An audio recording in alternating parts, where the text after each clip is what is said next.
Thank you for attending the last executive nominations meeting of the year. I swear it's the last one. But we only have 2 today, unlike 200 last Monday. So thank you very much. We're just going to start, and is Senator Guile, do you want to introduce the Adjutant General, Janine Burkhead, please?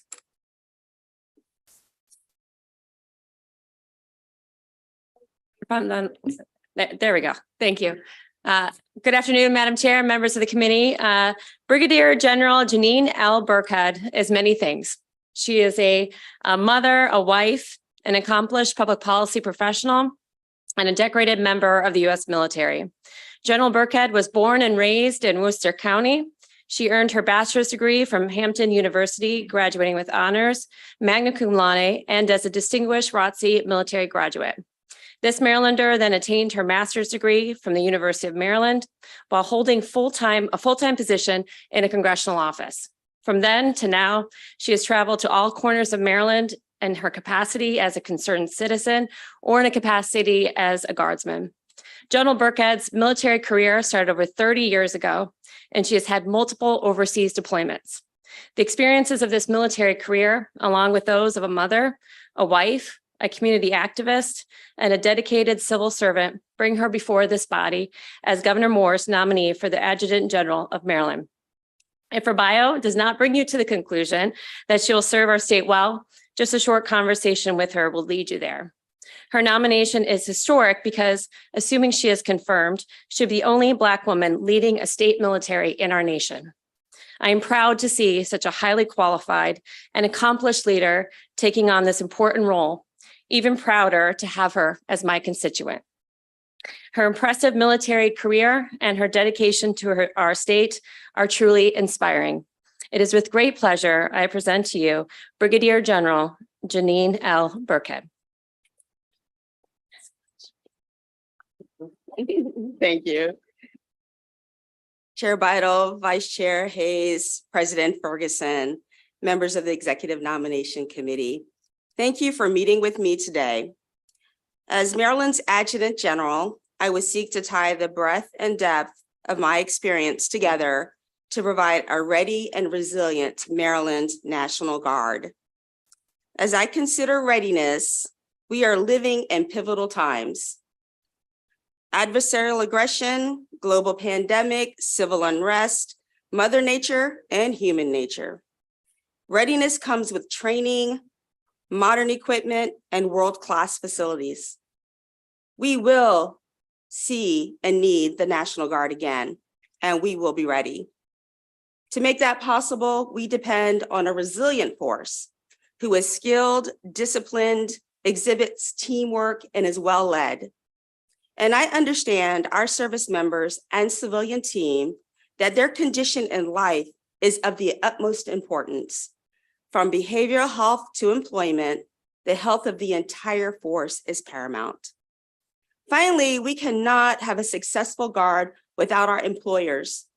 Support for the Guard is not without a cost. And I salute those employers who do the calculus and support the Guard members in their state. In calm, in crises, in conflict, we rely on the Maryland National Guard enterprise. From the Air Force to the Army to our civilians, the Maryland Defense Force and Challenge, we serve honorably, stand trained, ready for selfless service. Thank you for your time, and I look forward to favorable consideration of my nomination, as well as an opportunity to work with each and every one of you. Thank you. Thank you, General. Are there any questions for General Burkhead? Oh, Senator Croza. Thank you, Madam Chair, and I'll be very brief, but I would like to second and strongly support this nomination. General Burkhead has been a leader her entire life, and whether it's been serving overseas, whether it's been taking on the difficult assignment with COVID and actually going into the local neighborhoods and leading by example. And I also want to make this personal. I know your mother, Fannie Mae Ward Burkhead, is looking down. She led a life of service. She was the first African-American to serve in Worcester County. And she was also the first African-American to drive the boardwalk train. And I'll tell you, she was your trailblazer and your example, and you are right there leading. And I just congratulate you on this nomination and proud to support your confirmation. Thank you, Senator. Thank you, Senator. Senator Augustine? Thank you, Madam Chair. I want to second what Senator Carrozza said. General Burkhead, you are just an outstanding Marylander. I'm really grateful for the work that you did in my community with the Vaccine Equity Task Force, where you are on the ground helping people. Tremendous leader. And so I just want to as well support this nomination. Thank you. Thank you, Senator. Senator McKay? Thank you, Madam Chair. We had a great interview and appreciate everything that you've done there, General. We had talked about challenges in the future and that kind of stuff. And I don't remember if I asked this one exact question, but what is the plan to replace the Air National Guard's A-10s that are being divested in 2025? I think we touched upon that when we because it's important.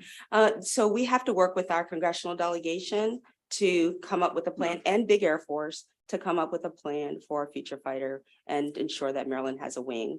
And that's where we are with that. No decision has been made. So we will continue to keep that number one on the list as we meet with our congressional delegation. Wonderful. Thank you. Senator Rosapep? Echo what Senator Augustine said. I had the opportunity to work with the general during the COVID crisis, and particularly when we needed to get the vaccine interventions out to communities that they were not getting out to. And she took hold of it, took responsibility, did a great job. And then after the peak of the crisis had passed, she scheduled with me, and I presume with the other folks, not just me, an after action discussion of what had gone right, what had gone wrong, what she thought, what I thought. And I thought it was a great model for working with state agencies. I really appreciated that approach. And so I'm very supportive of the nomination. Thank you. Thank you. I see no other comments. Thank you very much, General Burkhead. Thank you for your service. Thank you. Senator Washington, please introduce Mr. Paul Montero. Thank you, Madam Chair, Mr. Vice Chair, Mr. President. Good to see everybody. What we would say in Prince George's County is today is a great day in Prince George's County. I am here today in strong support of my constituent, Paul Montero, who has been nominated by Governor Moore to be the Secretary of the new Department of Service and Civic Innovation. I got to know Paul when he ran for Prince George's County Executive and then served for 4 years as our member of the County Board of Education. Like me, Paul grew up in Prince George's County and lived in poverty, just like me. To see him here today is great to see. Paul brings a wealth of knowledge to this position, having served as Chief of Staff to the President of Howard University, Director of the Community Relations Service in the U.S. Department of Justice, and as a National Director of the AmeriCorps Volunteers in Service to America program. Paul brings a passionate dedication to service that will advance Governor Moore's goal of building an authentic and challenging experience for Maryland's high school graduates. His leadership in this new department will further the governor's mission of preparing, developing, and supporting Maryland's graduates for the working world and propel our state to a brighter future. Governor Moore could not have selected a better nominee for this position. For these reasons, I ask this committee to humbly request that the committee to support Paul Montero's nomination. Thank you. Senator, Mr. Montero. Thank you very much, Senator Washington, and thank you, Madam Chair, Mr. Vice Chair, Mr. President, and Senators. Thank you for having me on a very busy week. My name is Paul Montero. I'm a native Marylander, a proud product of the Prince George's County Public School System, the University of Maryland, and the Howard University School of Law. I'm the second of 5 children born to immigrant parents, working class parents, and our community, our county, and our state have invested in me. I've worked to build a career in public service because of all the investments that have been shared with me, and try to get back to a place that's equipped me to see some things beyond what I was born into. I've been blessed to serve in roles at the White House under two different presidents. And I was appointed to head the AmeriCorps Vista program in 2014 by President Obama. President Biden nominated me to lead the Community Relations Service at the Justice Department last December. Locally, I've taught as an adjunct at the University of Maryland and served on the school board, as the senator mentioned, from 2018 to 2021. My hope is to leverage my lived experience as a first-generation college student and my professional experience in senior management roles to build a robust new Department of Service and Civic Innovation that lives up to yours and the governor's high expectations. Service is a powerful force. I think it shaped everyone in this room and your life and your path. I look forward to collaborating with you to create a best-in-class agency for our graduates, harness the power of volunteerism across the board, and set an example for other states to emulate. Again, thank you very much for having me up on a busy week.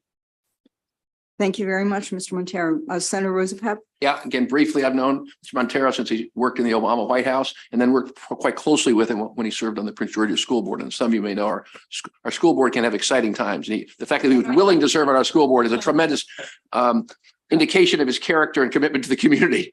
And I think I congratulate Governor Moore. He's the perfect man of matching man and mission in this job. So all in. Thank you, Senator. Chair Griffith. Thank you, Madam Chair. I just want to join with those who have said great things about this young man who is just so incredibly impressive and who is still standing after his service in Prince George's County, and just applaud you. It's such a wonderful, wonderful thing to have you here in your work with Howard University as well. I'm a proud alum and have interacted with you in that space as well. And I just want to let you know, in case you're surprised to hear it, you have a very good name to have run for office and have the people that may not have been able to support you in that role appoint you to other positions really speaks to your character and the strong resume and the heart that you bring for service. So this is a good fit for you, and I'm so proud to see you here today. Thank you, Madam Chair. Thank you. Senator Augustine. Thank you. I just want to reiterate what my colleagues from Prince George's County said about Paul, who was my constituent too. I mean, he just recently, or not too, moved over, but I still claim Paul. I still claim him. I definitely do. So eminently qualified for this position, will lead this forward in a way that I think will be a model for the nation. He's the leader to do that. And he's also a good friend. So I really do support this nomination. Thank you. Thank you, Senator. I don't see any other questions other than I want to say thank you for taking on this challenge. I think you're the perfect person, but you have a work ahead, and I'm looking forward to working with you. Thank you. Thank you very much. Thank you very much. That's no other questions. We're going to take a vote. So our vice chair has a motion. Absolutely. Thank you, Madam Chair. And I agree with all of the comments. We have two exceptional candidates before us today. Colleagues, I move that we move favorable on nominations 1 and 2 on today's agenda. All in favor? Aye. Do I have any opposition? Thank you very much.